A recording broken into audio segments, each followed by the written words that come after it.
All right.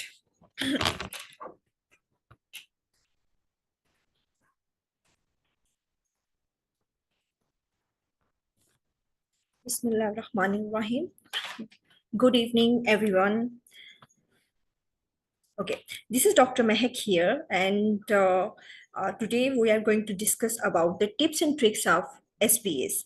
Let me introduce myself that I am one of the mentor working with Med Institute, and this is our second batch whom we are teaching.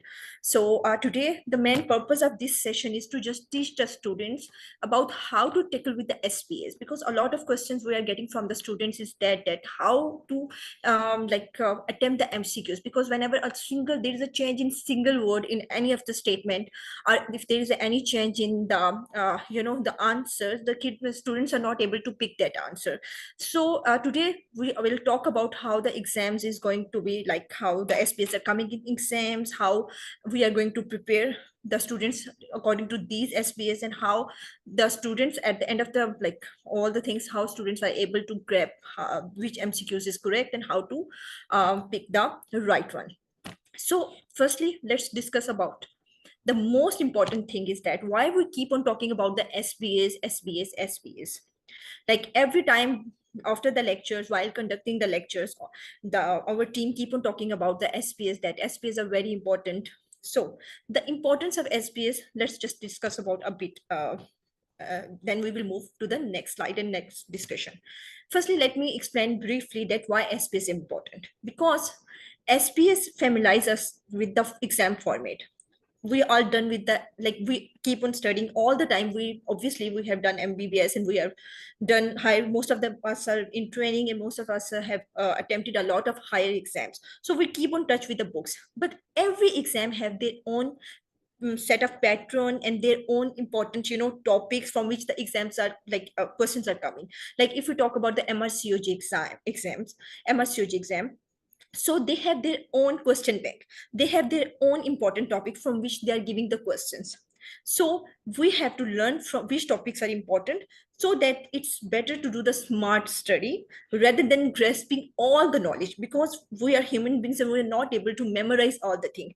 It's important to have the concept of every single thing that we're reading, because obviously we are dealing with a human being and we need to learn as much as we can. And as a doctor, we all know that we never, then doctor studies has never been ended. But the thing is that it is very important to learn the pattern of that particular exam to pass and the exam. The main motto of that exam is not only to gain the knowledge but to pass the exam, and for that purpose we have to do the smart study along with getting the knowledge from the lectures and from the books. What we are doing is that we are getting the knowledge, but from SPS we learn how exams are going to be conducted. And SPS provide us with a format by which the exam MCQs are coming and how we are going to attempt the exams. Otherwise we will not be able to recall all the knowledge in the exam day. It's very difficult to memorize and then recall all the knowledge immediately when some important MCQs come in front of us, or if someone asks even an important question, we are not able to recall that things. The reason is that we are if it's a human being or memory, we have to recall the things. So SBS are basically all those recalls which we memorize and keep on repeating, and at the time of exam we are able to reproduce that knowledge. So in easy words, it's like just familiarizes with the exam format.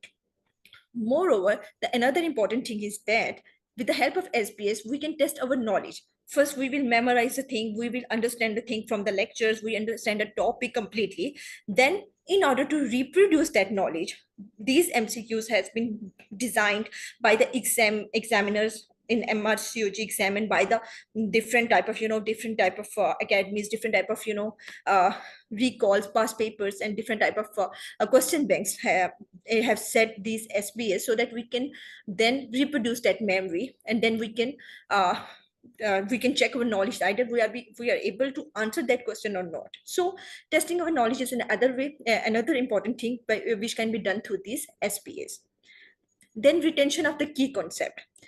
it's like I don't know about, there may be many brilliant students in the world, but for me, I have to recall all the things again and again. Otherwise, I'm not able to like recall the things like after 2 to 3 months. If I'm like away from the books, I am not able to recall that things. I always forget, so I have to keep in touch myself with the book. So this is very important. The SPs are the important source by which we can retain the knowledge. By lectures, we grasp the knowledge, we grasp the concept, but in order to retain the knowledge, these SBAs are the way by which we can retain that key concept, and by which we will be able to retain this concept. Otherwise, no one can, like, if you keep on memorizing and ratifying the things, at the end we are not able to reproduce. Again, I'm saying that we are not able to reproduce the knowledge. With the help of these SBAs, what we can do is that if we keep on repeating them, then that SBAs are struck in our mind, and whenever similar type of questions come in exam, we immediately, without thinking, giving a, like, giving a without like within seconds, we are able to immediately answer that question, just because we have memorized that thing, and which can only be done by repeating that SPS. Okay, then with the help of these SPS, we can see that how, which area of our like preparation is weak, and we can focus on that area more. Most of the students have a lot of problem with the anatomy. The reason is that up to final year, when we come, we are more into the, the clinical thing, rather than the rather than the basic knowledge. Most of the time this happens to almost every like student. A lot of our students are most of the time they are like away from the studies from the couple of years. It's like from the, and most of them are doing clinical practice, and in clinical practice we are doing medicine, we are doing pharmacology, but we are away from the basic knowledge. So most of the students are feeling challenged in anatomy, in biophysics, in physiology, and in embryology, because these are not the subjects that we are regularly reading or recalling things. So this is, with the help of these SBAs, we can see that which area of our knowledge is weak, and then we can focus on that particular area. So all together, these SBAs have a lot of importance. After lecture, we always focus on doing SBS rather than repeating the lectures. The reason is that just to memorize those things that are very important according to the exam point of view, because not everything is coming in exam. Exam has a very particular, question bank, and they are very much particular about very particular topics that are very much related to the real life. So this is the importance of the SPAs. So I know, I believe that now everyone knows that how SPAs are important and why we should focus on them. Like we need to, if we are doing the preparation, we can do it, like we can do 2 to 3, we can do like if we divide the our precious time into the like 3 months, 1.5 months I believe that we should give to the lectures and all the things, all the getting all the knowledge, and 1.5 month we should give on repeating all these MCQs, so that these whatever we learn from these lectures should imprint our mind. And at the time of exam, we need to, like, we can reproduce them, because in exam we have a lot of pressure, so it's very difficult to recall the thing, firstly. Secondly, time management is another very important challenging step that we have to focus uh, uh, while doing the preparation. Otherwise we will not be able to uh, perform well at the day after, judgment, that is our exam day. So moving to the next slide.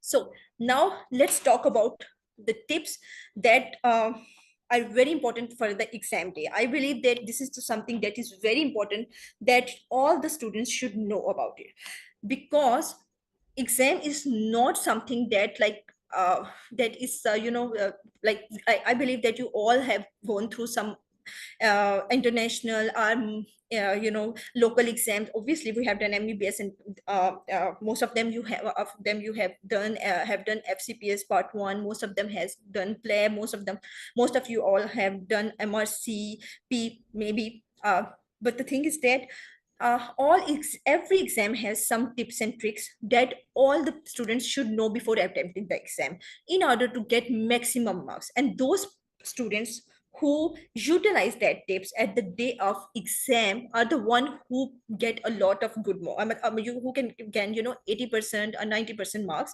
because if we are teaching all the students are obviously at an equal level, but certain students got 90 plus marks, some students got 80 plus marks. The only reason is it's not like their knowledge is less or something like that. Our preparation is not very much good. There is another factor, that is the exam day, because some of them get confused on the day of exam. Some of them are not able to manage the time. Some of them are not able to the recall the knowledge. Some of them has not gone through recall in a very good way. Some of them have not done SBS in a very good way. So for me, if being a mentor, what we have observed from and take the feedback from last batch, and I have obviously given the exam, and my observation according to the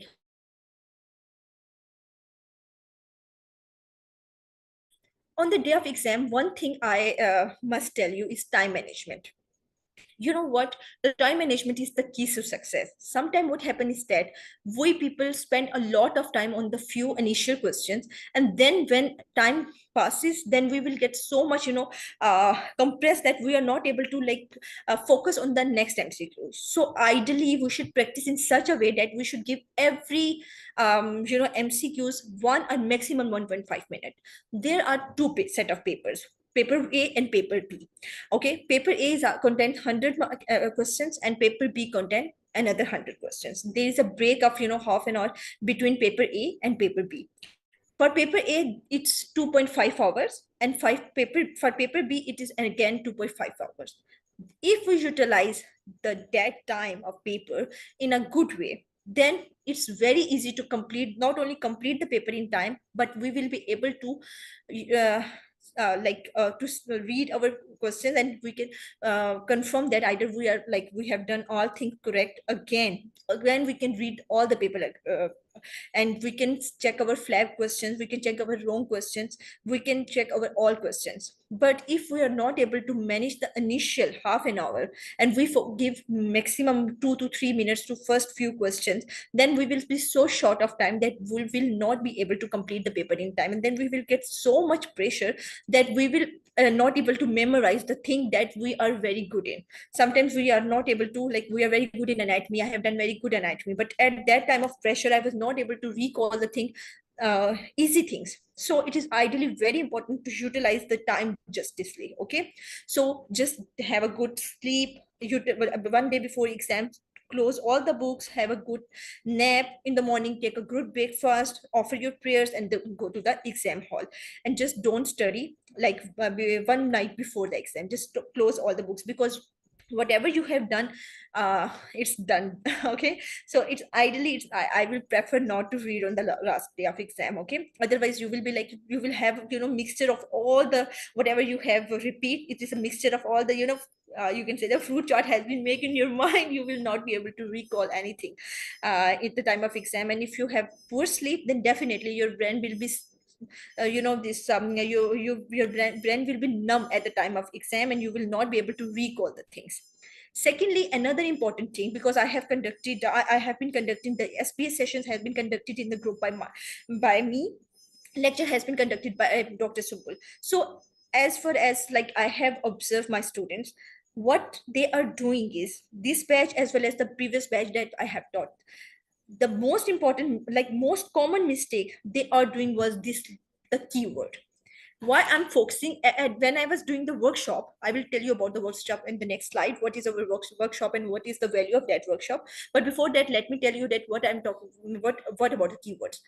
Every SBA has some keywords on the basis of which we are differentiating that MCQs, particular MCQs, from the other MCQs. So we have to just find out that keyword.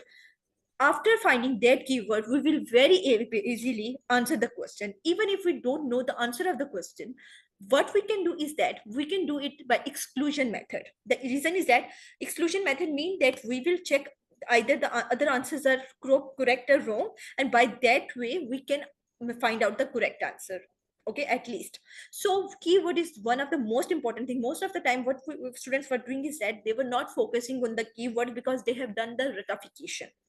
Because of that rata, they were not, whenever there is a, because I although everyone is saying that Mrcog is all about recalls, definitely 60 to 70% is all about recall. But let me tell you that they used to change a bit of either the statement, or either the option they have given below. Okay, so keywords is very important for you people to learn, and this can only be learned by attempting a lot of all SPAs. If you keep on attempting as much SPAs as you can, try to attempt as much all the sources. If you are like attempting multiple sources, in this way you will be able to find out a lot of different variations, and in this way you will be able to find out the keywords, and with the help of these keywords you can definitely immediately able to pick the correct answer. This time I will tell you what SPS, there was a SPA regarding iron deficiency anemia, and the answer was not iron deficiency anemia because ferritin was correct in that statement. How this, with the help of this ferritin, the student were able to pick the lead poisoning. A lot of our brilliant students picked the lead poisoning. The reason was that because they know the knowledge, although they don't know about anything that lead poisoning was doing any something like that, but because of exclusion method, because all other, they know the finding of iron deficiency anemia, they know the finding of megaloblastic anemia. In this way, by the exclusion method, they were able to pick the correct answer. That's why I'm focusing on the word keyword. Rest, after like after time management and finding the keywords, the another important thing is that MRCOG, the beauty of MRCOG is that MRCOG don't have any negative marking. So attempt all the question. Either you know the answer, you don't know the answer. Okay, just on the basis of guess. A lot of time the sixth sense is right, and sixth sense mean whatever is coming in your after reading the statement. If you don't know the answer, whatever comes in first in your mind, I believe it's my like practical experience that I believe that that answer would be most of the time correct. So try to choose that, or whatever your heart is saying, or whatever your brain is saying, whatever your recall, your knowledge is saying. Okay, what you can do is that you can but if you're not very much sure about it or you forget the answer, you can flag that question. Try to attempt it and flag that question.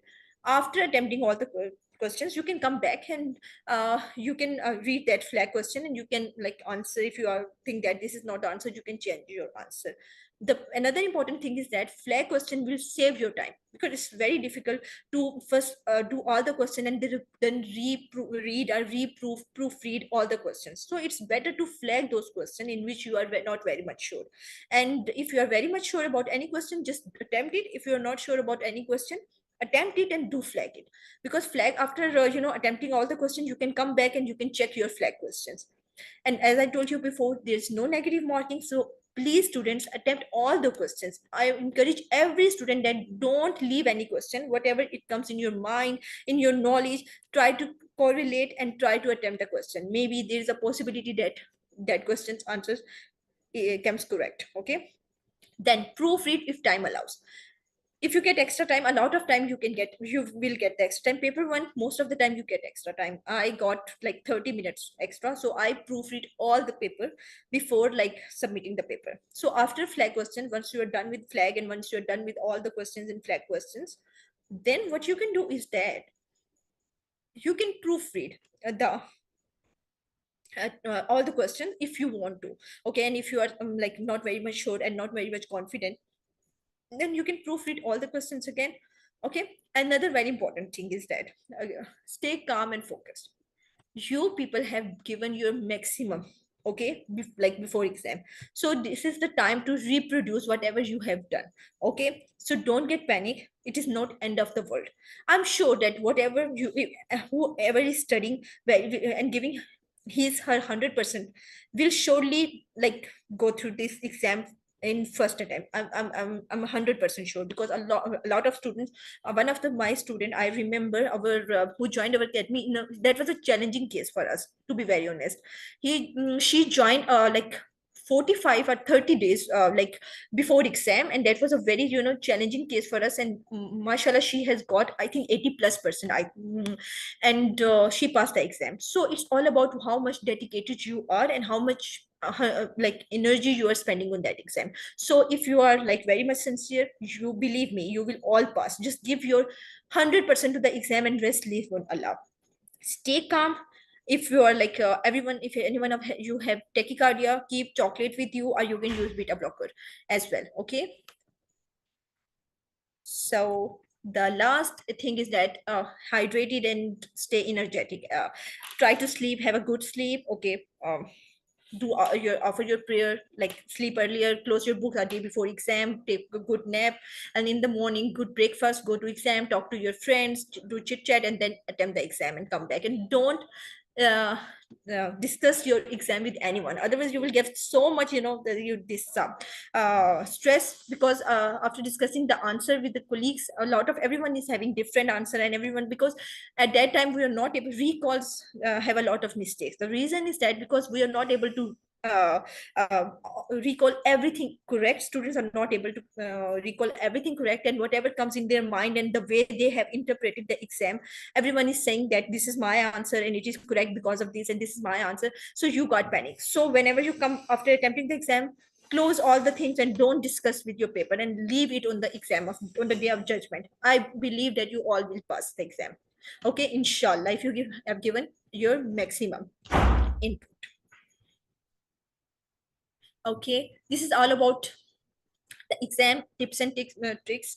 Okay, about the SPS, why SPS is important. Now what we are doing, Med Institute, as I am one of the mentor in Med Institute, so I will definitely tell you what strategy we are applying and what strategy we have applied in our previous batch, and we have got excellent results. I was not very much like sure about that result, and believe me, our maximum, 70 to 80% of students got 80 plus marks because of that strategy, and that is very fruitful strategy. What we are like teaching our students is that try to learn the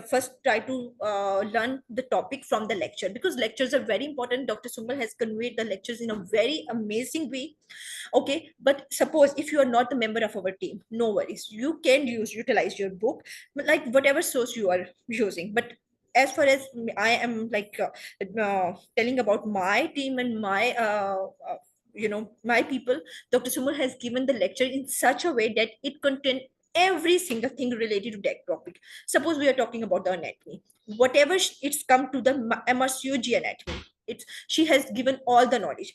Rest anatomy is not coming in MRCOG exam, therefore we don't teach the students, because it's MRCOG is all about smart study.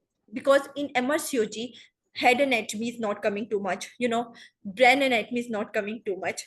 MRCOG is all about pelvis, perineum, abdomen, okay, upper limb, lower limb, a bit, those which are related to the pregnant female and the baby that has been delivered. So we need to focus on that anatomy, rather than we will keep on studying all the neuroanatomy and all of the other anatomy of the other organs. It's useless, because it's not coming in exam, and the surgery has a set pattern of exam, so we have to follow that.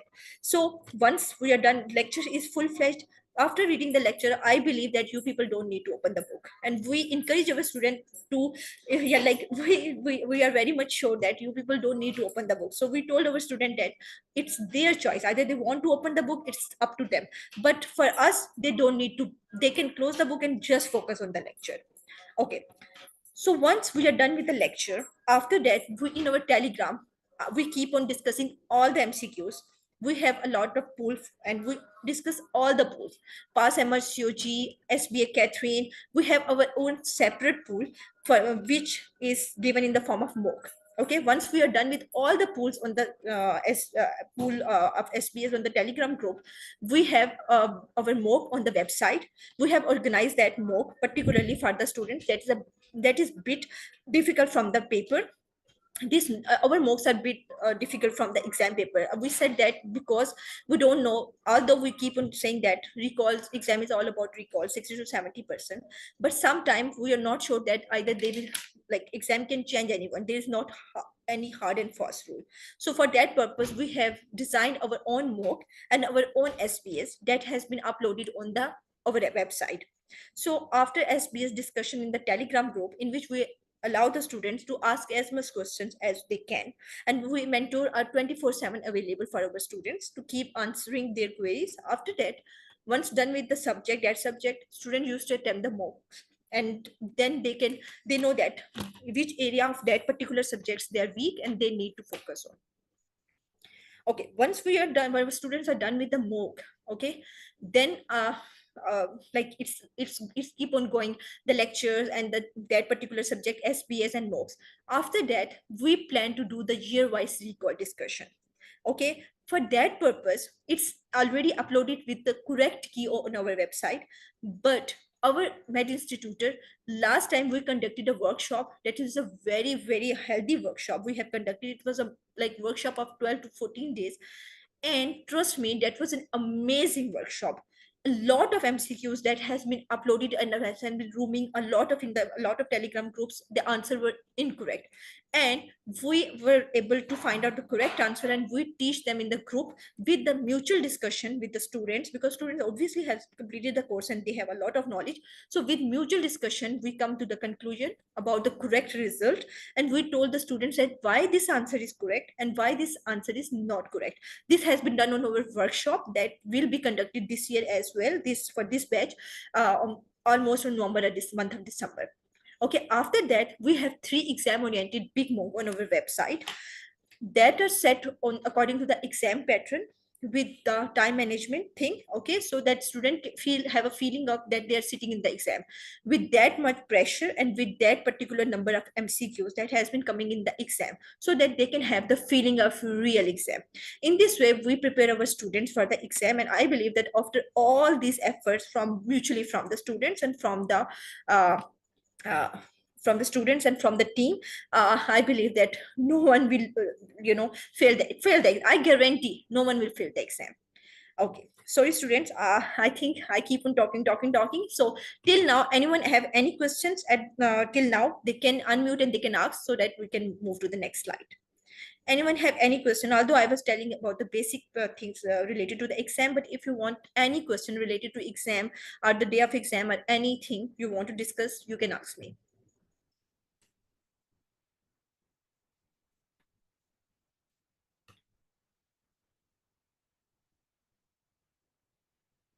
Okay, yes. See, I see, the thing is that it's not like we are promoting our group and we are saying that this and that, but trust me, lectures are more designed in such a way that they contain each and everything that your books have. Your essential lecture has been made from essential, from your Richa and from your Oxford. So they have contained every single thing that is particularly in important regarding to the exam, and they have been taken from all these books. So after taking the lecture, you don't need to read the book, don't need to open the book, trust me. But the thing is that it is your choice. Most of the students want to read the book or just want to go through the book, or you just like for their satisfaction. We never discourage any students to not open the book. But the thing is that if you ask about my team and the lectures, let me tell you that they are complete package. That lecture along with our SPS and MOOC is a complete package. After doing that, I believe that you people will be like 80% prepared. But the thing is that if you want to have get some students like like very much concerned about getting more and more and more knowledge, for that purpose, if you want to get more knowledge, then what you can do is that you can open the book for your satisfaction. But after attempting 2 to 3 lectures, I believe that you people don't need to open the book. Then you will be like in a much satisfied, and you will close, definitely close the book, because these lectures are so much so much made in such a way that they are so much understandable. And after taking the lectures, all the queries has been cleared, so you don't need to open the book. Okay, so let's move to the next topic. Okay, this is I just want to show that this is all the feedback that we have got from our students. Okay, at the day of before the result, students were very much nervous, because because after doing the exam, what they have done is that they start discussing these MCQs in the group, and whatever comes in any student's mind, they just answer and break the recall according to her answer, his answer. Did you get my point? But like the thing is that they break the recall in such a way that their answer is correct. So students are very much confused. That's why I'm saying that don't need to discuss MCQs after attempting the exam, because it will make you very much stressful, and that 20 to 15 to 20 days that you spend before exams are hell for you. Instead of discussing that MCQs with your colleagues, try to utilize that time and do pray for yourself, and just focus on like your next move, and leave your result on Allah, because you have given your 100%, and that's what you can do. This is what it's in your hand. Rest you don't have, you can't predict the result, you can't say anything about the result, but what you can do is that you can give your 100%, and that's in your hand. That's it. Then pray, pray, pray. I believe that with such prayer and with this maximum effort, you guys can easily pass the exam. So this is all the feedback that we got. See, I was telling you that 82%, 86%, 90%, this 77%, maximum students got 80 plus, and the rest of the student got 70 plus marks, and 100% results our student got. All the student passed the exam. Not even a single student of our last batch failed the exam. So we were very much happy, and like, I just wanted to share this success with you people. So now this is all the feedback that we got from, you can see the Dr. Sumbal's these lectures. Everyone was praising the Dr. Sumbal's lecture. She has conveyed the lectures in very smooth way. Trust me. If I wish I I could be a student, but I passed the exam like before. Otherwise, I got a lot of feedback from my friends, my colleague friends, because I also told them to join my group, and they joined, and they told me, everyone was giving me that feedback, that after listening to Dr. Sumbal's lectures, we are not we close the book, and I'm not opening the book. Most of my colleagues are the one who have who have a clinical, not clinical gap, who have this educational gap of 6 to 7 years, because clinically they are active, but educationally this anatomy from basic subjects, anatomy, biochem, pharmacology, they are very much away from that subject. So they told me that it's very difficult to do, but after taking this course and lecture, they are very much satisfied. Yeah, our students got 91% marks. 90, a lot of students in 90s, 80s, and 70s. Trust me. So we were very much happy after and celebrate this result. So let's talk about let's Okay, so I was telling you about the recall workshop, because this every year, like last year, our recall workshop was not only attended by our students, because our students, we offered them, who took this session has been offered this recall workshop as a gift sometimes. But the thing is that a lot of students from outside, who has joined other academies, has joined just our recall workshop, and they were very happy from after at the end of this recall workshop, because this is a recall workshop is of 12 days, and in this recall workshop we conduct, like every day we attempt one paper, just like exam oriented. We used to give 1 minute to once every student 1 minute to attempt the question, and after that, after the whole session, like after attempting 180 to 190 questions, and same day we allow the student to discuss all the MCQs, and if they have any question related to that particular topic, not only that MCQs, that particular topic, if they have any question, they can ask in that session, and we keep on answering them. We discuss the answers, we discuss the students queries, and in this way, a lot of that was a very healthy session, because a lot of students were answering the questions, and a lot of questions, students have a lot of queries. In this way, other students were also benefited. So that's workshop is of 12 days. So the purpose of that workshop is, we revise all the questions, all the year wise questions. We revise all the year wise questions from the last 5 to 6 years, that are very close to the exam, because before that all the recalls are not very much necessary, but from the last 5 to 6 years, recall is very important, because 70 to 80% of MCQs has been coming from these recalls. Then after attempting the recalls, we allow the students to, they can ask MCQs from that particular topic. Not only that recall, they can ask if they have any query related to any topic. At the end of the session, they can ask, because a lot of MCQs are coming from a single topic. So in this way, they will be able to ask the question, they will be able to uh, discuss they give their opinion, and they can a lot of MCQs has been covered in a single discussion. Another important thing of that purpose was that one question has been framed in a different way. They used to give the diagram, so they used to, like, sometimes diagrams are coming in the exam. So what we can do is that, what we used to do in this workshop is that, after attempting the other questions, we sometimes provide with the mnemonics to the students, and we provide the diagram, so that in having all the descriptions, so that students will be able to memorize that particular topic, okay, without any without any fault. after that, another important purpose of that recall workshop was that we used to break down that SPS. As I told you before, in that particular workshop, I remember every day I used to tell them that this is the keyword, and that's the reason this is the answer. A lot of times students will tell me that, "We discussed this question and you told me this answer," because they were not picking up the keywords. Then I used to tell them that in that question keyword was that, and today keyword is that.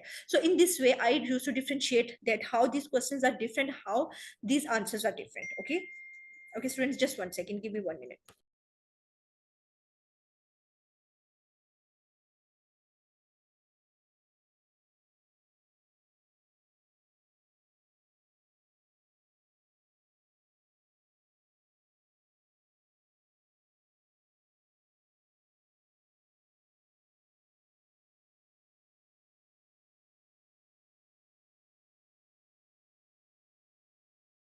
Okay, so another important tip I used to like teach my students were that in the workshop I taught my students was that exclusion method. That is another very important method that you all should know while attempting the MCQs, because sometimes we are not able to remember all the options, and sometimes they change the option. As I told you before, that sometimes the statement is would be the same, but in the below option they used to change the option. So in that questions, how you are going to attempt that question is that exclusion method.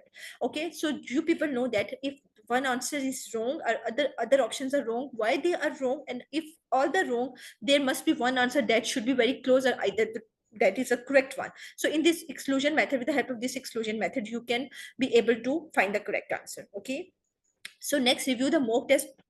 Okay, mock test, after all these things, students were like, sometime last time the students were gifted with a big mock, and they attempted, and they after the attempting, we also reviewed that mock and we discussed that mock. So in this way, a lot of students have gone through a lot of study materials, a lot of SPS, and hence they were fully prepared to on the day of the exam. They were fully prepared, and they knew that if a question is coming in this way, they will be able to attempt it, and if the question is coming this way, they will be able to tackle how they will be able to tackle that answer. So while attempting, if some students are having difficulty in that particular topic, we used to teach them that topic as well. So at the end of the session, they keep on asking the questions, and that session keep on like for more than 2 to 5 hours, and students keep on asking, even at the till night they keep on asking the questions, and we keep on answering them, just to make sure that they know each and everything. So this is the purpose of our workshop. That in our workshop, we the purpose of is that students know all the SPS that has come in the exam, which exam topics are coming, and which topics are very high yield, and from where the MCQs are coming, and how the MCQs are coming. This is very important thing. If the people know how the MCQs are coming in the exam, they know, then they will be able to study according to that way, and hence they will be able to attempt the exam. Because exam study is something different, and ability to attempt the exam is something different. Most of the students have a lot of knowledge. I have seen that a lot of students have a lot of knowledge, but when it comes out to be the MCQs, they were not able to reproduce their MCQs, and they were not able to reproduce their knowledge, because they have not gone through such SBAs and such workshops and such exam orientations. So it is important for you to read the lecture. It is important for you to read the books, memorize the thing, but again it is important to that that how these this knowledge can be utilized by attempting the MCQs. Okay, because time is so short in the exam that 1 minute is very much less, and it's very difficult if you people are not very much oriented through these SPAs. You will never be able to attempt the question. Okay, because 1 minute is very it will take almost, if you are not very much well prepared, it will take 1 minute to read the statement, and after reading you didn't get too much time to reproduce the knowledge. But if you have gone through a lot of SBS, you immediately pick the keywords, and you immediately see the options, and then you immediately will be able to attempt the MCQs. Okay, this is all about the recall and the workshop and everything I told you about. Okay, so any questions at the moment? Okay, I have some questions. Oh, shoot. Oh, just 1 second. Am I audible? Okay. Okay, sorry. Okay, so sorry. Okay, let's just now. Okay, any questions? Okay, thank you, students, thank you. I thought that I initially I muted and I thought I'm still on mute. Okay, any question till now? Today the purpose of this session was just to make you oriented according to the exam, so that you people know that how the exam is coming. So now we are going to discuss some SPS. So we are going to now discuss some SPS and the tips and tricks how we are going to attempt these MCQs. Okay. Before that, if you people have any questions, you can ask so that we can sort it out before attempting the MCQs. Any questions so far? Okay, it's mean that you are particularly clear about how the SPS are coming and what how you are going to attend the exam. Now we are going to discuss some SPS. So I will give you. I will firstly we will talk about the question and I will give you 1 minute, and after you people can type the answer here. And after 1 minute, then we will discuss what are the keywords in that particular scenario on the basis of which we attempted this answer. We pick these answers and why other answers are incorrect. So this is the first question. A 23-year-old patient present to the emergency department with sudden onset of severe abdominal, lower abdominal and pelvic pain. History reveals she normally has regularly 28-day cycle, but she missed her last period. Past medical history revealed two termination of pregnancy produced in the past 3 years. The most recent one 6 months ago. She smoked 5 cigarettes per day. On examination, she has lower abdominal tenderness, and on vaginal examination, there is cervical tenderness. Observation are as following: temperature 37.2, blood pressure 100/60, heart rate 110, respiratory rate 16, urine sample and the blood test awaited. What is the most likely diagnosis? You can type your answer in the chat box. Let me give you 1 minute and then we will discuss the answer.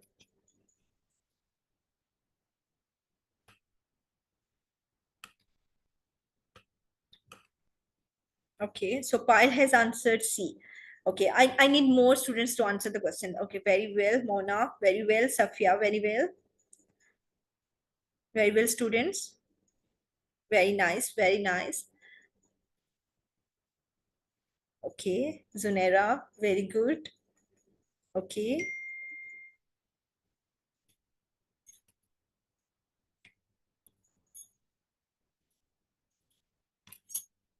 all right, okay. So I think most of the students have answered this question. So let's break this SPA. So you are absolutely right. The answer is ectopic pregnancy. So why is it ectopic pregnancy and why it is not pelvic inflammatory disease? Why it is not endometritis? Why it is not pyelonephritis? Why it is not appendicitis? Firstly, she is a 23-year-old emergency department with a lower abdominal and pelvic pain. Pelvic pain and lower abdominal pain can happen in pelvic inflammatory disease. Sudden obviously is something that is more related to the ectopic pregnancy, but yeah, pelvic inflammatory disease, endometritis, there is lower abdominal pain, but not sudden, but severe and lower abdominal pain happen. History reveals she normally has regular cycle. She has regular cycle, but she missed her last period. Okay, so it seems that she missed her last period. In pelvic inflammatory disease, patient has the regular periods. Endometritis, there is a possibility that patient has the missed period because endometritis is inflammation. No. You have regular period. Pyelonephritis period is regular. Appendicitis period is regular. So this is the key word where we need to check that she has missed last period. Past medical history reveal two termination of pregnancies. Termination of pregnancies. There is a possibility that instrumentation has been done, or there is a possibility that patient is having PID or infection. Okay, the most recent one 6 months ago. 6 months ago, she was having termination of pregnancy. She smokes 5 cigarettes a day. On examination, she has lower abdominal tenderness, and on vaginal examination, there is cervical tenderness. So the key word in this whole scenario is one is the cervical tenderness and one is the missed period. Pelvic inflammatory disease, there is cervical tenderness. but it is just infection and inflammation, and there should be temperature. So here in ectopic pregnancy there is no temperature. It's mean that in ectopic pregnancy there is no temperature. Here there is no temperature, so pelvic inflammatory disease is ruled out, because in pelvic inflammatory disease patients usually have lower abdominal pain. Not always, but the thing is that maximum of the time, because this is infection, and infection always presents with fever, so there is temperature. Patient is having temperature, okay, and periods is regular in pelvic inflammatory disease. There is no any hard and fast rule that there is any problem with the patient with pelvic inflammatory disease. Endometritis is again the infection, and infection always presents with the fever. Okay, so pyelonephritis is basically the infection of upper urinary tract infection. So infection always present with infection. And appendicitis, again patient is having nausea, vomiting, and again have the fever. A TLC is raised, although the blood and urine sample is awaited, still patients usually have fever. So here the most likely the presentation on the basis of two keywords, that one is cervical tenderness, but in pyelonephritis and appendicitis there is no cervical tenderness. Cervical tenderness is only positive in pelvic inflammatory disease and ectopic pregnancy. And if we rule out between which see between the two, the ectopic pregnancy, why it should be, because it's the patient have all the time the cycle is regular, and now she has the missed period, so it's mean that she's pregnant. So on the basis of these two keywords we choose the answer ectopic pregnancy. Okay, this is the way you will break the answer. You will see sometimes there is very close correlation between the pelvic inflammatory disease and the pyelonephritis. This appendicitis. A few of the MCQs that we will discuss in our workshop. While attempting the workshop, there are very close correlation between the pelvic inflammatory disease and that is appendicitis. So only there was a one point on which we rule out between pelvic inflammatory disease and appendicitis was that patient was having pain in the this lower pelvis, and on the basis of that all the things were similar. On the basis of that we go towards the pelvic inflammatory disease, because blood and urine sample were not given. Nausea and vomiting was also present with the pelvic inflammatory disease. There was no examination finding, so we go for that. We will discuss while doing the workshop. We will surely discuss all the MCQs, and I will keep on telling you the how we are SPAs are different from each other and what are the keywords. So this is what I'm just this is only the one SPA. I'm telling you that what are the keywords and how we break this SPA. So the answer is ectopic pregnancy. You people are completely right. The patient is most likely to have ruptured ectopic pregnancy. The history of multiple termination of pregnancy, as I told you before, that suggests that her contraception methods are not reliable, and her missed period is suggestive she may currently be pregnant. There is no temperature or vaginal discharge. Okay, so PID is ruled out. Vaginal discharge is there is no vaginal discharge. In PID, there is always vaginal discharge along with the fever. So there is no temperature, so there is no infection. Okay, and there is no nausea, vomiting, and right-sided, this rebound tenderness. Then it's like very less likely that it could be appendicitis. So the only most related, this and endometritis, it's very difficult. Like the patient, if a termination of pregnancy has been done, endometritis. What is endometritis, by the way? Endometritis is a basically infection that has been like female carries after the delivery. Okay, at the postpartum period. Okay, whenever she gets the infection, this is endometritis. So after 6 months of this termination of pregnancy, is very less likely that she might have endometritis. So this is how you have the clear concept, and this is how we are going to teach you, what are the key points on the basis of which we are answering each question, each SPA. Okay, so we are done with this SPA. Any questions so far? Okay, one more thing I would like to tell you, as you people all are, I think, in our this free group as well.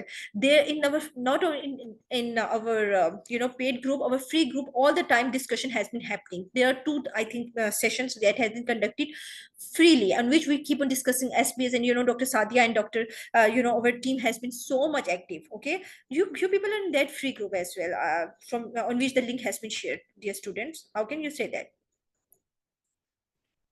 Okay, in which Dr. Sadia has conducted the session, like 1 hour before. I was saying that that session is very, fruitful. Do attend these sessions, because in these sessions, and SBs are we are going through the SBS, and SBS are the best way to memorize the thing. If you are like want to gain the knowledge, then attend the lecture. But if you focus on the exam and your main purpose is obviously to pass the exam, that is the primary goal.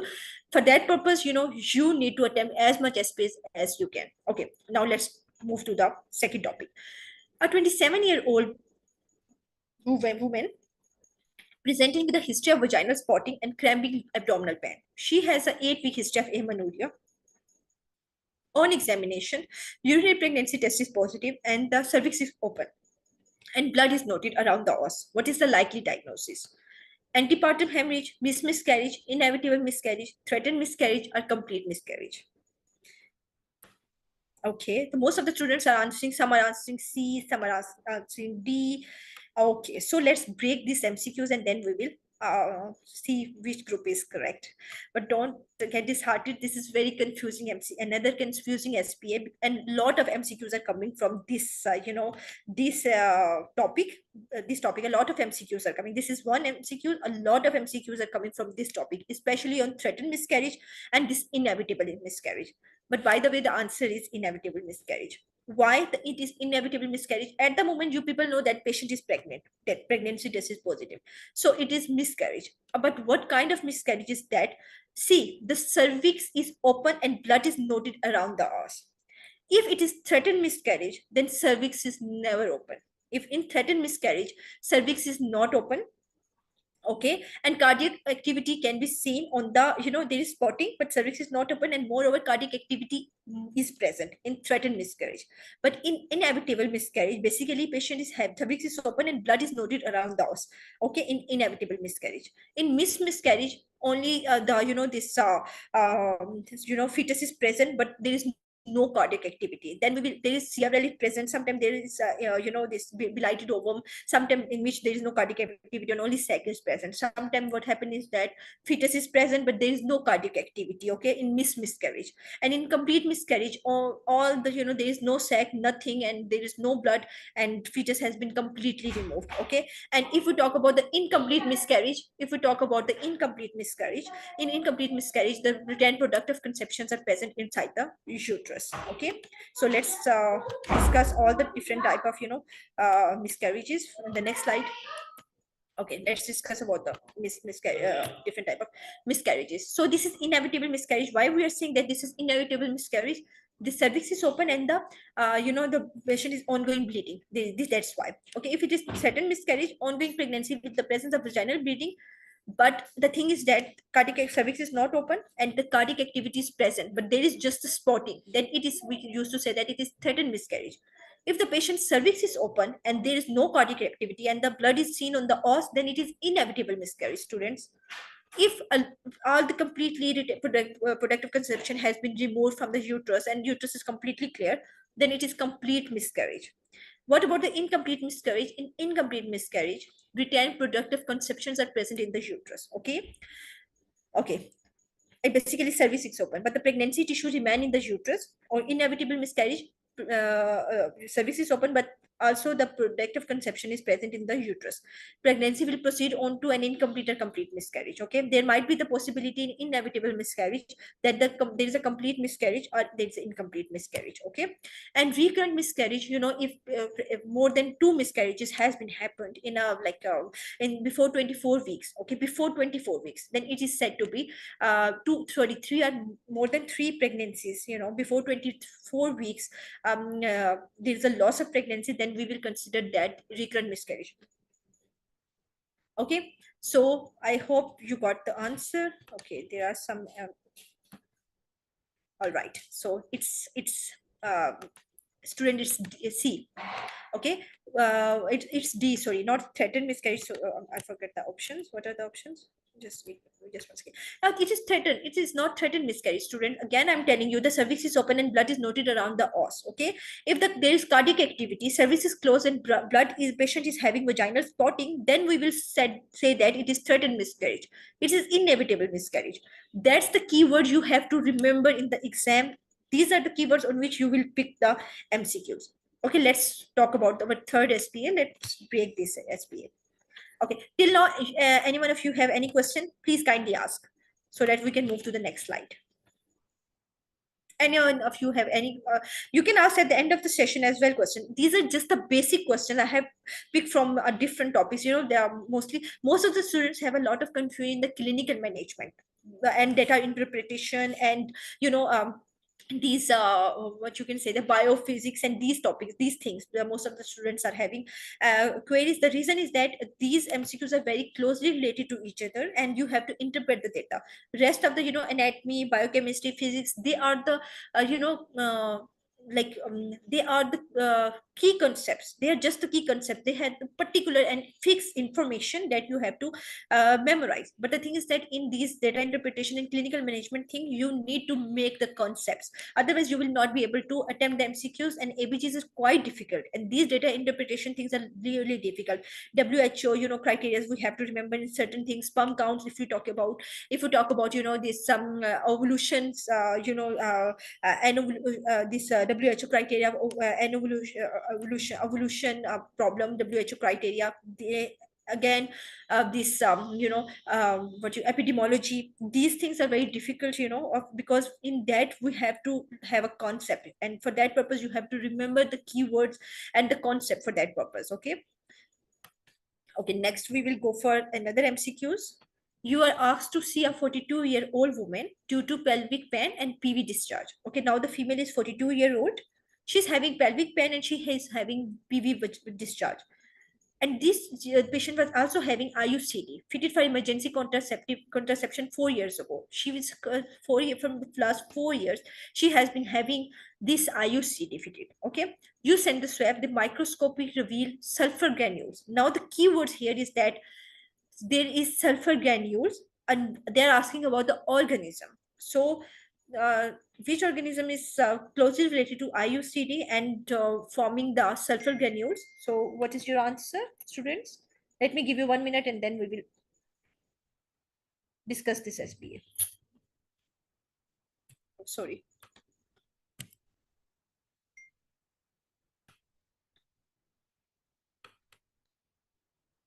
Okay.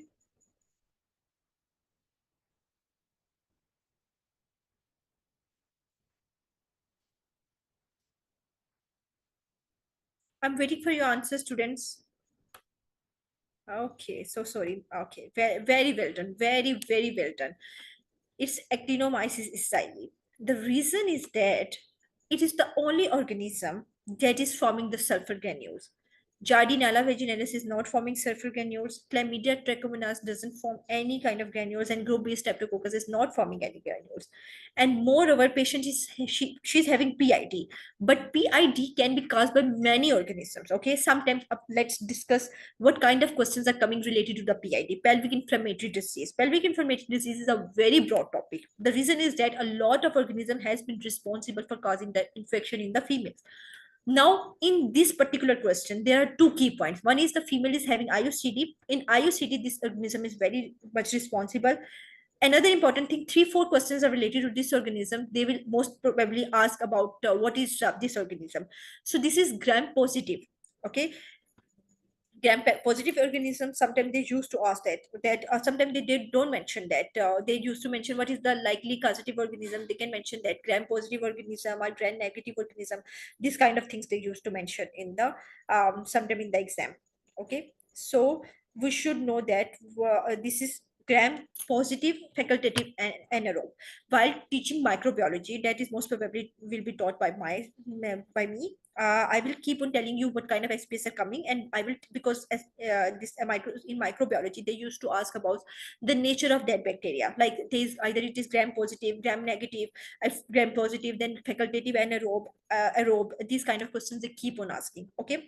Another important thing is that with the pelvic inflammatory disease, they keep on asking about different organisms. Sometimes they give about Jardinella vaginalis, in which they give you clue cells. Okay, clue cells is particularly related to the Jardinella vaginalis, and moreover, it will make this, this yellowish color of discharge, jardinella vaginalis. If they talk about the Trichomonas vaginalis, what happens is that they have the greenish, discharge along with the itching. Trichomonas vaginalis, and it is flagella. Okay, it is a protozoa. Trichomonas vaginalis is a protozoa. So they particularly sometimes ask about the organism. Is they don't give Trichomonas vaginalis. Instead, they give you bacteria, virus, and protozoa. Sometimes you have to take that. Uh, the nature of that organism, and it's bacteria, it's virus, it's protozoa. So this is the way by which they are giving the MCQs. There are a lot of ways by which they can give you one single MCQs, or a lot of MCQs has been given from a single topic. So they sometimes they give you group B streptococcus. A group B streptococcus never causes PID, but the significance is that in gynae ops, what is the significance of this group B streptococcus? Because this causes neonatal sepsis. So this is a very hot topic in the gynae. If you are working in the gynae department, you know that how important this group B streptococcus is, particularly in the last trimester of the female, pregnancy. Otherwise, it's also important because it causes pneumonitis, meningitis. But the thing is that in female, particularly pregnancy, group B streptococcus is responsible for causing neonatal sepsis, and it is very important to manage in those females who are going through the vaginal delivery. So chlamydia is one of the most important and most common organism that is responsible for causing, this pelvic inflammatory disease. And most important, the chlamydia, whenever they give the question related to the chlamydia, they give you this urea as well, because chlamydia not only causes PID, along with that it also causes urinary symptoms in the female. 50% of the female chlamydia is asymptomatic, but whenever it becomes symptomatic in the female or in the male, it presents with discharge along with this urinary symptoms. This is the way how we will memorize the things. This is the way we are teaching our students, and this is the way you will have to differentiate between different organisms and how they are causing the disease in a particular human being, and how their disease is presented in that which symptoms they are presented in a particular human being. Okay, so here the answer is actinomyces israeli. Let's move to the SPA. So I told you about the Jardinella vaginalis, chlamydia, trichomonas, how they're asking the questions. And the most important thing is that about the organ in microbiology, they divided the section in such a way that they ask about the organism firstly, secondly they ask about the sign and symptoms related to that organisms, thirdly they ask about the diagnosis. They will most importantly ask that what will you do for actinomyces israeli, what will you do Jardinella vaginalis. For Jardinella vaginalis, you will do the you will take the high vaginal swab and you will check with the microscopy. Okay, and then you will see that clue cells are present similarly. Okay, so they will ask about the organism and their diagnosis. After just about syphilis, we will talk about syphilis. They will ask about the net test and about their PCR and their non-treponema and treponema testing. For that, after that, after diagnosis, they will ask about the treatment. Very important thing, they will ask about in the microbiology, they will ask about the treatment. For example, for actinomyces israeli, what is the treatment of choice? That is penicillin and amoxicillin for 5 to 7 days. Sometimes we have to give IV. Okay, so you have to memorize a single topic in such a way. You have to divide the topic in this way, and then you have to memorize the things. In this way, you will never forget. You will relate the things and you will never forget that SPAs. Okay, so our answer is actinomyces is a rare, but it is an old exam favorite, very favorite questions. You will see in a lot of MCQs. If the question mentions sulfur, then think actinomyces. Pelvic actinomyosis is predominantly associated with intrauterine contraceptive device. It's usually present with a history of prolonged use, more than 2 years, sorry, and symptom of fever, vaginal discharge, pelvic and abdominal pain, and weight loss. So the answer is actinomyces. Okay, this is again a little bit of advertisement for my team. Okay, because we have been putting a lot of effort. I mean, everyone is putting obviously, but we and we try our best that our every student get maximum marks. It's not about just the pass. We just want them to to achieve the maximum marks. And when the results were announced, literally we celebrate this result, and we were so much happy, just like that my result were announced. Me, Dr. Sumbul, and Dr. Madura, we celebrated this result, and we have the feeling that we got our result. Because students, the first student for teachers, students, if get the good marks at the if they get the desired marks and achievement, then it's like achievement for the mentors as well. So that was a very big achievement for the very first batch, because that was the very first batch. Obviously, everything was a bit of mingled up. We were not able to sometimes we're not able to yeah, there are a lot of things that were mixed up, but the thing is that at the end, a very good, we were we got the very excellent results and feedback from the students. So this time we were very much confident. We are repeating the same strategy with a bit of modification. Obviously, on the basis of student feedback, we are just modify our strategy. But the thing is that, trust me, if you people are following that strategy, you will 100% achieve more than 70 to 80% of the result, and 90% most of the time. Most of the students got 90% marks.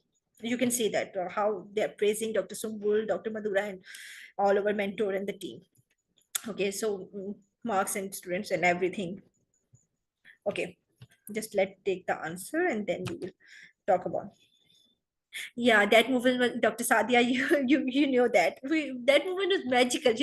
We were having the feeling that a lot of students, like who were like the brilliant students and who were not very much happy with the exam, because after discussion they were very much confused about the answers because of these recalls thing, because most of the students reproduced recalls wrong. So students, those who were like the brilliant students, got confused about the answers and the stuff. But the thing is, on the day of the results, they were very very much happy with all the result, and with their with all our of efforts and with their efforts, obviously. So one more thing, let's discuss about the next SPA. Okay, so most of the time the MCQs are coming in this way, so we are not going to ignore the diagrams. Okay, we keep on sending. I used to send when I'm teaching, obviously in the lectures, our team, all doctors who will provide the lecture have made a lot of slides on the basis of these diagrams. But I particularly, while doing the teaching the SPAs, I particularly focus on these diagrams. I keep on sending those diagrams which are very important according to the exam point of view, and they're coming in exam. This picture came in last this 2020 2024, this June exam. This diagram has come in the exam. So these diagrams are very important. We keep on teaching the students in this way, that diagrams, you are not supposed to ignore the diagrams. Most of the diagrams has been provided in the recalls, and they are most of the time, almost you can say 90% of the time, those diagrams are repeating. But the thing is that they can give new diagrams as well. It's not hard and fast rule that we will only follow those diagrams. And few of the questions are they give in the form of diagrams, so we have to remember these structures. So this is an O side. Below, what is the name given to the label diagram? This, what is this? Okay, this is zona plasuda, plasma membrane, vitelline membrane, pre-vitelline space. Okay, corona radiator. So it is. So most of the students have given the answer. Let's check the answer. Okay, so excellent, excellent. I'm very happy that you most, well, all the students wrote the right answer. Very well done, students. So this is corona radiator. So corona radiator, what is the basically corona radiator? We not only give the picture to the students, we tell them what exactly this picture is saying. Okay, it's not about just the picture. You people know that what this picture wants to tell. This is the corona radiata. Corona radiata are basically the cells. Okay, these are the cells that provide nutrition, that provide support. These these corona radiata are the cells that provide. These are basically the layer of corona radiata is the basically layer of granulosa cells. Basically, that are the cumulus cells, but that surround the zona plasuta. What are the purpose of these cells? Okay, this is secondary oocyte, that is a complete oocyte. Now it's ready to ready to be fertilized with the sperm, and these are the corona radiata. Corona radiata are basically the cells that are present outside the zona plasuda. They provide the protection to the to the oocyte, and this is a cellular layer. This is a live layer. Cellular layer means a live layer, and they provide protection to the oocyte. One of the SPL last year comes as that, what is the outermost? That was a theca layer. I taught my student about that theca layer, and they asked about the very next layer of the oocyte. That was they asked about this zona plasuda. Actually, they asked in the exam, they asked about the zona plasuda. And you people know that after zona plasuda there is corona radiata, then theca, theca interna, theca externa, and this is cytoplasm, this is nucleus, this is oocyte, secondary oocyte. So you people need to know that these layers and these cells and these structures. Okay, because they can highlight any of the structure, and they can ask about that structure. So let's just overview about corona radiata. As I told you before, that these are the follicular cell adhered to the oocyte before it leave the follicle. The origin of the cell was granulosa cell. The coronary data is typically represented diagrammatically as a single layer. It is the fact that innermost layer of the cumulus oophorus. It is cumulus oophorus it is the innermost layer of cumulus oophorus. Sperm release hyaluronic enzyme from their acrosome to disperse the coronary data to penetrate the zona pellucida. I told you before that this is the complete full-fledged secondary oocyte that is ready to fertilize with the sperm. What sperm when come will release hyaluronic acid that from the acrosomes that dispense to the coronary data, then reach the zona pellucida, then come inside and then fertilize this nucleus, and then it leads to the formation of zygote, morula, blastula, and the blah blah blah. Okay, so this in this way we will in one MCQs they ask about this zona pellucida. They ask about this this E and this F. Sorry, what is this F? This is zona pellucida. So they ask about, they can ask any of these structures. So this is only one SPA. A lot of SPAs, 4 to 5 SPAs are coming from this only single diagram. Okay, so next question. A 26-year-old patient known to have group B streptococcus on vaginal swab is being admitted for elective C-section delivery. She is penicillin allergic. What intrapartum antibiotic treatment is advised? Again, I told you about the group B streptococcus. Its importance. Why it is important? Because it can lead to, if delivered by the vaginally, it can lead to neonatal sepsis. So it is very highly significant to treat it and to know about it. In the initial trimester, if we know about the group B streptococcus, it's fine. But in the last trimester, it's hard, and it is, it is a compulsion to know about the status of group B streptococcus if female is going to deliver the baby vaginally. Okay, why I'm saying these words, because there is a keyword on which on the basis of which you are going to select the answer. Yeah, all right. Okay, so as I told you before, this is a keyword on the basis of which you are going to attempt the answer. If you people got the keyword, then some students got the keyword and they are attempting the answer right. Some of them didn't get the keyword and they are attempting the answer wrong. But don't get disheartened, just attempt the MCQs and then I will tell you what keyword I'm talking about. I was talking, I told you about the keyword, but I think you people didn't pick that. No worries, no worries. Yeah. All right. Very good, Kasim. Very good, Pile. Excellent. Okay, so you people now know that what is the keyword, that is elective C-section. I told you that C-section has nothing to do with the group B streptococcus. It is only significant when baby is going to deliver vaginally. Okay, so the answer is no treatment in this particular MCQs. No worries. It happens most of the time. Sometimes we miss the keywords, but no worries, it is just a practice. Okay, once you are going through this kind of practice, you people eventually got a clue while reading the statement. You eventually got the clue of this keyword. Okay, so no treatment is the answer. Okay, so according to the green top line criteria, and one thing more, I would like to tell the students who are going to join or who has already joined our this course.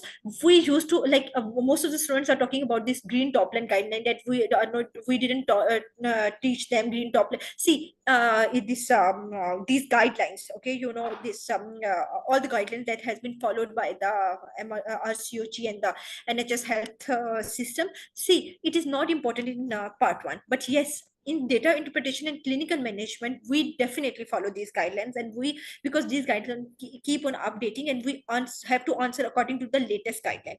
But in basic subjects, these guidelines have nothing to do with that. Okay, so we have to follow the book for the basic subjects, and for treatment, we definitely follow the guidelines, but we don't need to memorize these guidelines because these guidelines are coming in the part 2 exams once you are done with the part 1 exam. So you don't need to worry about the guidelines. While we are teaching our students, we keep on giving them the answer that has already been updated by our team, and we have already read the guidelines, and then we will provide students with the correct answer. Okay, so sometimes students keep on talking about these guidelines, so this is very important point that I feel that you people should be cleared about. Okay, so antibiotic prophylaxis for GBS is not required in the pregnancy. GBS is not routinely checked. Okay, this is not a routine screening test, it is not checked. until and unless a female is in the previous pregnancy is having the GBS, this GBS screening is not done routinely. But yes, when a female is going to deliver the baby, if she's having discharge, then this GBS screening is done at the time of that period. And then if she's having vaginal delivery, then the treatment is needed to be given to the female. In if intrapartum antibiotic should be given to the female, if an intrapartum antibiotic for GBS should be given to the female, she's having GBS positive. 3 gram benzyl penicillin should be administered as soon as after the onset of the labor, and 1.5 gram 4 hourly until the delivery. This is the protocol that we used to follow when a female is in labor and when she is positive for GBS. But this is only followed when she is going to deliver the baby vaginally, not the cesarean section. Okay, and if the female is having intact membrane and there is planned cesarean section, in the absence of there is no labor and membrane is intact. But if membrane is not intact, then we will definitely go and follow this protocol. But if membrane is intact, then we will have to follow. We don't need to give any prophylactic antibiotic. And in this particular MCQs, there was another clue. If they have written this normal delivery, then we have to choose clindamycin, not the penicillin, because she's already allergic to penicillin. So the answer is always clindamycin 900 mg should be administered to those women who are allergic to benzyl penicillin. I hope now you got the answers, why this answer is correct. Okay, now a little bit about our preparation journey that we used to follow, that strategy that we used to follow. We have 15 interactive live sessions. Which schedule? Our students, like we have a particular schedule. One day lecture has been done. Maybe the lecture has been divided into 2 sessions. After that, there is 5 to 6 days in which we discuss all the SPS from all the sources. After that, there is in which we will not have only SPA discussion. Students keep on asking their queries related to that particular topic. They keep on asking. After that, there is subject-wise SPS on our website, which students used to discuss, and if they have any query, we used to answer them. After that, they attempt the mock. After attempting the mock, obviously subject-wise mock and recalls, and after that, there is 3 major big mock, as I told you before, in our website that is exam-oriented, that we allow the student to attempt like few days before exam, so that they have the feeling that they are in real exam and they can judge their preparation, and if they have any weakness in a particular subject, a particular topic, if they want to discuss with us, they are most welcome. If they want to study by themselves, then they can study. Okay, and another 24/7 support, we are there always to answer their queries, and if they want to discuss that topic, they can discuss in next session as well. If they want to discuss it live, or if they want to discuss in group, we are 24/7 available to answer their queries. So this is a bit about my team and our our course. Okay, this is the course detail. If you want to have any query related to the course details, you can ask Dr. Sadia. You can text Dr. Sadia. You can text our team, and they will provide you with all the course detail. And this is all about the course details, and workshop details will also be provided to you people when we are going to conduct, and that is very fruitful. Trust me, this is not just because we are conducting it. No, a lot of workshop is a very much different from these SPS and all the MCQs you have been attempting. And a lot of students have a lot of queries in these before this workshop, and once we are done with the workshop, they were very much confident. And I have particularly witnessed this how this workshop was fruitful, because in my time there was no such workshop conducted by any of this group, and I was having a lot of queries why I attempted the exam, and but we make sure that all the recalls should be correct, and students should have a complete grasp of all the recalls, that why these questions are correct, and if the SBA is wrong, why that's wrong. Okay, let's move to our next SBA. Okay, this is very important question, very important question. A lot of time they are asked about at least one question is coming from these particular topics: autosomal dominant, autosomal recessive, X-linked dominant, X-linked recessive. We taught our student in a very good way, but the thing is that still it's a very difficult topic. So what is the mode of inheritance of beta thalassemia? Firstly, you have to ratify it, okay, because autosomal dominant, autosomal recessive, X-linked recessive, dominant, they keep on asking in the exam. So beta thalassemia, and firstly they ask in such a way that what is the mode of inheritance of that particular disease. Firstly they ask in this way, this SPA in this way. Secondly, they ask if the parents is having beta thalassemia minor, both parents suppose, what is the chance of their female offspring having beta thalassemia minor. mean that if a parent is having, mother and father is having this disease, what is the chance of their female kid to have this disease? Okay, so in this way, 25%, 50%, 70%, in this way they also check that how much you know about the mode of inheritance. And this way they ask about their mode of the inheritance, that either you know that how this disease is inherited, either it's X-linked, either it's dominant, recessive, or autosomal. So I'm waiting for the answer. Okay, it's B. Okay.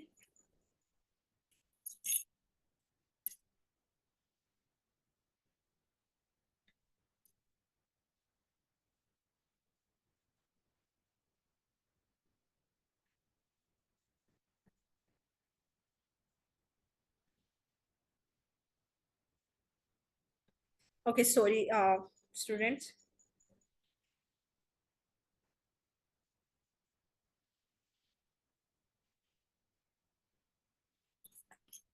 Okay.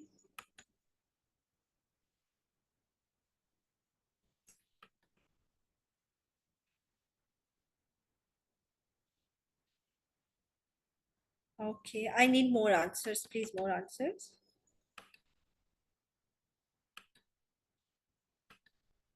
They are talking about the daughter pile.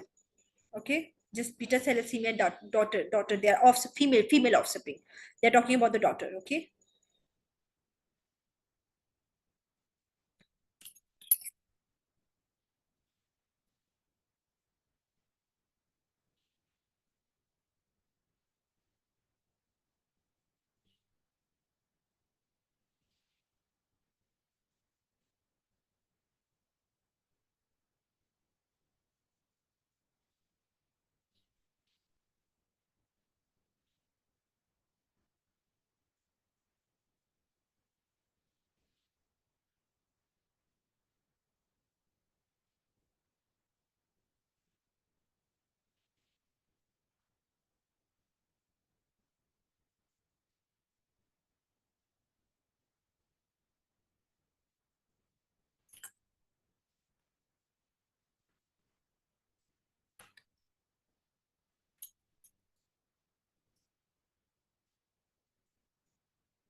Okay, sorry, the question, there is a glitch in the question. If both parents have beta thalassemia minor carrier, what is the chances of their female offspring having beta thalassemia minor? Okay, if both the parents are, carrier.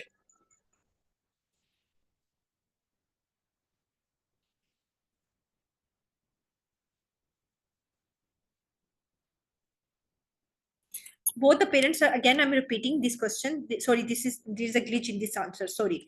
Okay, so what is the modes of inheritance of beta thalassemia? Let's discuss this SPA. Okay, this is autosomal recessive. Autosomal recessive, the mode of inheritance of this disease is autosomal recessive. Okay. Okay. Okay, Momina, and now let's talk about this mode of inheritance. Okay.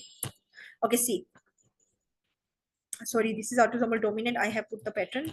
There's a glitch in this picture, so I'm sorry for that. Okay, let's just discuss this. There's a glitch in it, which is the mode of inheritance is autosomal. Beta thalassemia is autosomal recessive. Let me again explain you that beta thalassemia is autosomal recessive. In autosomal dominant, autosomal recessive, there is all the kids are affected like equally, in the sense, equally in the sense is mean that there is no female and male child. There is either child affected, either child not affected, either child carrier, either child normal. Okay. Shh. Either child normal and either child carrier, either child carrier or either child.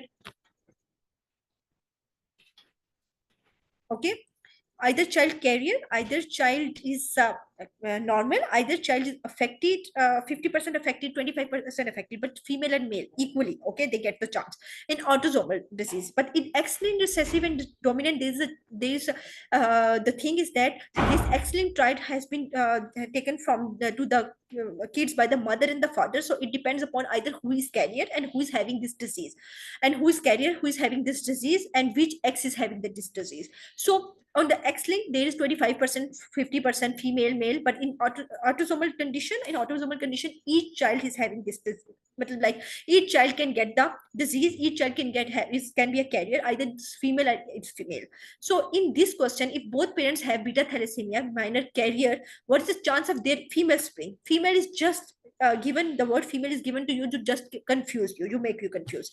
So beta thalassemia minor. So they are saying that what is the chances of the kid to get the disease? If like it's not carrier, they are asking about the disease. So in that particular case, the kid is having 25% chances to get the disease. 25% of the kid, either female or male, they have the chances to get the disease.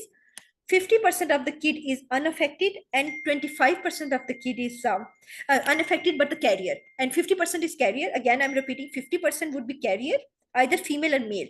25% would be disease, either female or male, and 25% would be normal, either female or male. Did you get my point? This is, I'm talking about the autosomal recessive triad, and beta thalassemia is the example of autosomal recessive.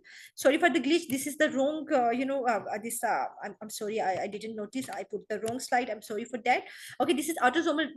I put this picture of autosomal dominant. Let me explain you for the concept so that you people memorize this thing, because this has been pre-degree has been coming in the exam too much, and they give in such a way. They remove all these things, this, and they give this pre-degree, and then they will like ask about how percentages, and these things is very commonly asked in the exam. So in autosomal dominant, one parent will be affected and one parent will be, where's the picture? Okay, yes, Nadia, I can repeat that. See, okay, first we will move that, then we will go for it. They ask about beta thalassemia mode of inheritance. This is, unfortunately, you people have to ratify either which is autosomal dominant, which is autosomal recessive. There are the mnemonics that has been given to the group, provided in the group, but we will definitely provide you in the free group as well whenever I get time. I'm not promising, but whenever I get time, I will surely send some mnemonics to you people so that you can memorize. Okay, autosomal dominant, this is beta thalassemia is autosomal recessive condition. Okay, now let's talk about autosomal dominant and autosomal recessive. In autosomal dominant and autosomal recessive, there is no, there is no case of, female male. There is either the child or child. Child can be female, child can be male. Either the child is carrier, either the child is disease, either the child is normal.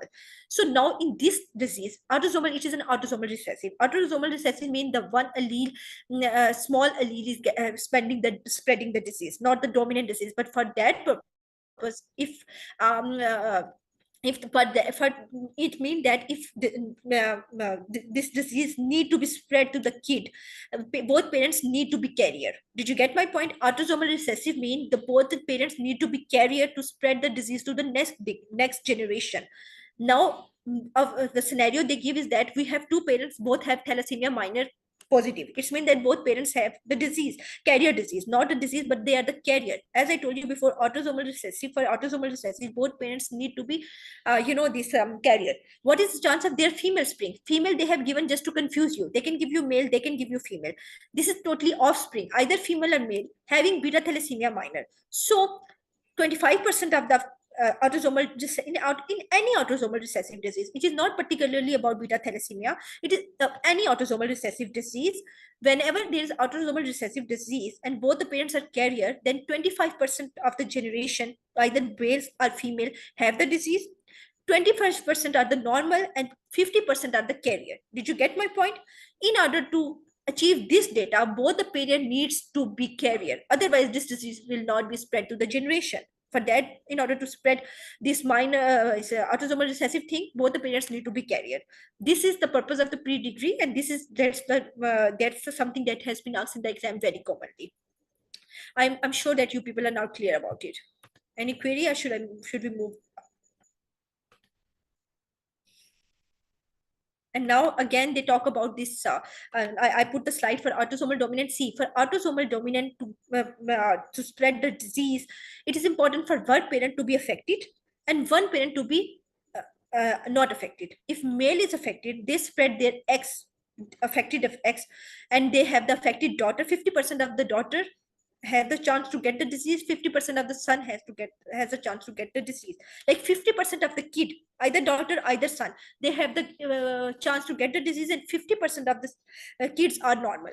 If in autosomal diseases, affect if father is affected and if mother is normal. If father is affected and mother is normal, because father is transferring, father has only one x, and then one x is transferring to the daughter, one x is transferring to this son, this daughter, this son, and kid is getting one x from the father. Okay, so they are getting this, then this they are getting the disease. Okay, so 50% of the kids have the chance to get the disease, and 50% would be the normal, would be kids would be normal. Okay, this is in autosomal dominant.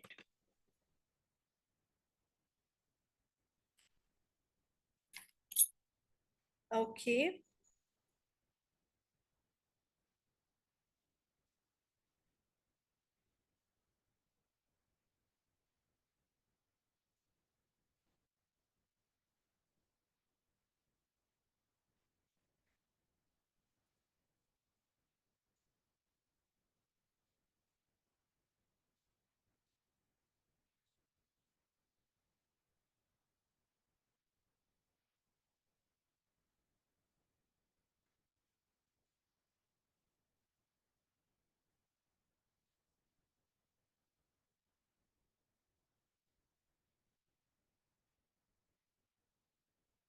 Okay, so okay, Nasia, you asked about if one parent, if one is carrier and the other is normal. See, one is carrier and the other is normal, then this disease can one, like few of the kids can be carrier. There is a possibility, but there will be no disease. And normal, few would be carrier and few would be normal. Okay, there would be no disease. Disease can only be spread when both the parents are carrier. Okay, so this is the pre-degree. This is a way. There is a way to solve this pre-degree. Okay, so if we like, we will try our best to, like, when we are doing this biostat, whenever we get the chance, we will tell you the tips and tricks how we are going to solve the pre-degree. There is a way by which we cross the, this alleles, and in this way we are able to get the answer. So the purpose of this pre-degree, just to teach you, is that you people know that when the kids are going to have the disease, when in particular, this in genetic diseases, there is a particular pattern that is followed when disease is going to spread from one generation to another. There is a particular pattern in autosomal dominant, autosomal recessive, X-linked dominant, X-linked recessive. If that pattern is not followed, then disease is not going to spread in that particular generation. Okay, if there is no carrier, both the parents are not carrier, then the next generation will not get the disease. If both parents are not carrier, if one is carrier, other is normal, then next generation either will be carrier or normal. There is no disease. Okay, am I clear so far? Am I clear so far, students? This is a very broad topic. I'm really sorry. I would like, we have a lot of, this SPS, and there's a this is, but this is a very broad topic. We will definitely some other day, if we conduct the free session, I will surely focus on all these: autosomal recessive, autosomal dominant, X-linked recessive, and X-linked dominant, for your understanding. Otherwise, because if we, once you get the clue how these PDGs are going to form, you people will attempt it in a second. Okay, this is just a matter of understanding, and it's very easy. But if you are not going to understand these things, then it's difficult for you to understand, to solve, because these MCQs are coming in exam very much. Okay. Okay, now our last SPA for today. Okay, let's move to the last SPA. Okay, so you are assessing a patient with an ovarian mass. This is also very important MCQs, and these, a lot of every year I have, in every recall I have seen this question. Okay, this question is coming in the exam. This in different way they have given this exam, and you have to solve it. You are assessing a patient with an ovarian mass and are using the risk of malignancy index score. Which of the following is used to calculate the RMI? We are going to calculate the RMI. RMI has the formula, in which, what is the, formula what we are going to use? Can anyone answer? Okay, just answer. I'm giving you 1 minute, and then we will move to the we will move to SPA, to the answer. We will discuss.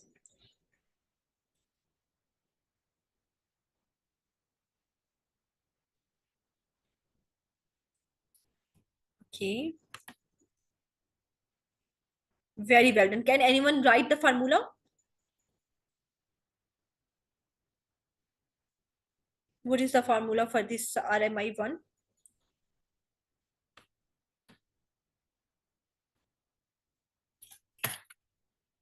Okay, so RMA1 is most of the time this ovarian mass, and this first let me tell you what is this risk of malignancy index. This is for ovarian cancer. Okay, whenever we suspect that a female is having ovarian cancer, we will check the malignancy index to see that either it's malignant or not. RMI criteria is of two types, okay, but we are following RMA1. Most of the time we are following RMA1, in which there is ultrasound score.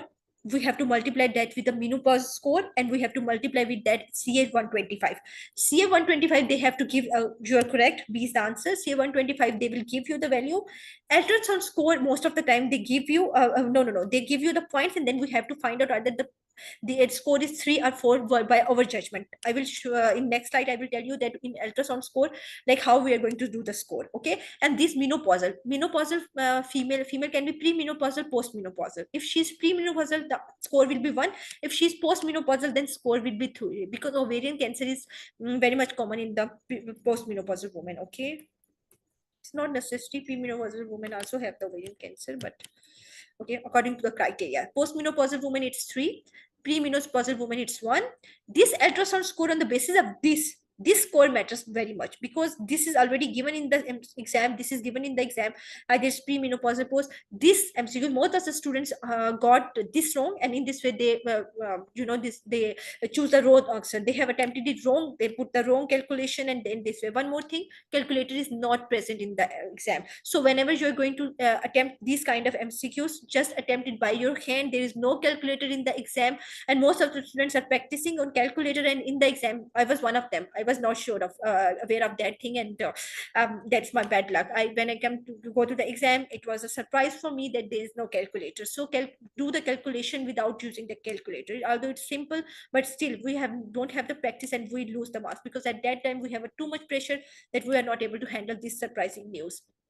Anyways, this ultrasonic feature they use to us, it is multiloculated solid areas. They most of the time give you solid areas. Sometimes they give you bilaterally. If they give, if these three, any of these threes are present, if there's no feature, then it's 0. If more one feature is equal to 1, if more than one feature, most of the time they give you multiloculated ascites. I have seen a lot of MCQs in which they give you multiloculated or sometimes bilateral and ascites. If they give you bilateral and ascites, it means 2 criteria has been fulfilled, then score is 3. Then you will, if they give you postmenopausal, 3, then they give you bilateral ascites 3, and then if you give you CA125, whatever, if they give you 50, you will multiply 50 with 3 and 3, and then you will get the answer. In this way you will solve these MCQs. These MCQs are coming in exam very much, and most of the students, in while we were attempting the past recalls, most of students are confusing in these ultrasound findings, and they attempt almost every day. I taught them, and every day they attempt the MCQs wrong, because they were not very much familiar with these values, how they are going to like interpret. Now I'm providing with the table to you, and now I'm sure that you will be very confident by putting these values correct. You will be able to solve this. Okay, so any queries, students? Now it's time to wind up the session. Okay, inshallah next session we will because at that time it's very important to give you SPAs, how we are going to SPAs, and how we are going to break the this keywords, and this is very important to teach the students. Inshallah, if we are we are able to conduct the other session, we will particularly focus about the MCQs, inshallah, and we will try to practice as many SPAs as we can. Although we are practicing in our free group and in our recall group, we have been practicing every day a lot of MCQs, but still on live session it is a bit different. We will try to attempt as but this time it's it is the end of the session. If you people have any query, you can ask anytime. Okay, if you have any query, you can ask. Now it's time for me to stay quiet, and it's time for you people to speak. And thank you so much for all of you to giving your precious time and attempting this session. Okay. Oh, yes. Dr. Sadia has requested another important question. See, students, because everyone of we are obviously we are mature enough. Most of the time, most of us are housewives. Most of us are, doing the residencies. If we are unmarried, most of you are, if unmarried, they are doing definitely residencies in different subjects. If someone is at home, there are a lot of things to do. So early preparation is the key to success. Never think that you have, most of the time people guide you that, oh, you have 2 months, more than enough, you can easily pass the exam. See, everyone has their own circumstances. Any tragedy can happen. Sometimes I have seen a lot of my fellows, like a few of the fellows that were like studying with us, but they got some emergency. Some got the, their wedding ceremony, they have to postpone their exam because they didn't start preparation earlier. So it is important for you people to start preparation earlier and give 1 month, 1 month, this go 1 month an additional period. If you are able to attend, you think that 3 months is enough, then make it 4 months, because 1 month can be for any tragic period. Sometimes there happens you have to attend some weddings, sometimes you have to attend some some days we are not able to study because of our tough schedule. So it's ideal to keep 1 month for extra for the preparation. It's very ideal. 3 months are more than enough to like do the preparation, but it's an international exam. More than 2 lakh plus you are spending if we talk about the Pakistan, and a lot of money and lot of precious time, because it has been conducted 2 times a year. So it means that if you like fail the exam, 6 months has been gone. So it's a waste of time, it's a waste of money, it's a mental torture, because once you are failing the exam, your morale will completely down, and it's very difficult to get again the energy and again attempt the exam. So please, please, please start your preparation earlier. Any sport, if you people need, Dr. Sadia is always there. She has been conducting the session in that group very well, amazing. She has the stamina, to be very honest. And moreover, our team is also available. If you people like, I will definitely encourage you people to join our course. It's your choice, but if you people are joining our course, Dr. Sadia, Dr. Madhura, and I'm always available. Most of the time I am always there in the group, because Dr. Sadia has been conducting with the session, and Dr. Madhura is also giving the live session. Most of the time I'm available in the group for the queries. But trust me, we are 24 available 7 available for you people. Okay, so please, please, please start preparing. This is very much, you are spending a lot of money, a lot of energy on the exam. And best of luck for all the people who are taking their exam. I'm sure you all will pass. Just give your 100% and forget everything. Okay, one more thing someone wants. Okay, Dr. Momna, you want question number 1, you want me to show again? Okay, sure, sure, sure, let me show you. Okay, let me show you. Now where is dear? Okay, this is the question. Okay, Dr. Movina, you can read. Here the keywords are, one is the sudden severe. It is sudden severe. Without ectopic pregnancy, no pain can be presented suddenly. Pelvic inflammatory disease, female used to have the pain, okay, because it is infection. Endometritis, she's also having the pain. Severe abdominal pain can happen, but sudden onset is not possible in any other thing except for the ectopic pregnancy. Other thing is that she missed the period when she is having regular period. These are the two keywords. Okay, so that's the reason. There are a lot of things. This is very simple question, to be very honest, but in exam they give very less information, to be very honest. There are these kind of questions, they give you very less information, and there is only one or two single points on which you are going to differentiate the answer. So definitely while attempting the recalls, we will I give you a surety that I keep on telling the students that in previous question we did this, and in this question we are differentiating this question this way. A lot of and recall this workshop is the amazing thing, because a lot of SPs are we are going to compare. And now at the moment I'm not able to, but in recall session what we are going to do is that we have the previously in past paper we have done this, and we have done in this question, this is the difference, this is a different. A lot of MCQs from a single topic has been discussed, and in this way whole topic is going to clear for the student.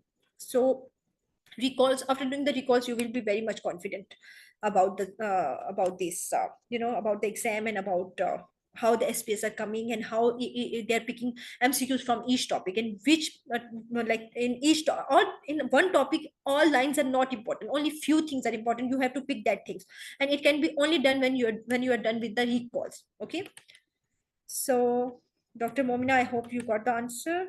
Okay, okay. Any other query? Okay, thank you so much. Thank you, Dr. Momina. It's yeah, you're completely right. Okay, Dr. Sadia, if you want to like take the session from this from onward, because it's done from my side. Thank you so much, everyone, for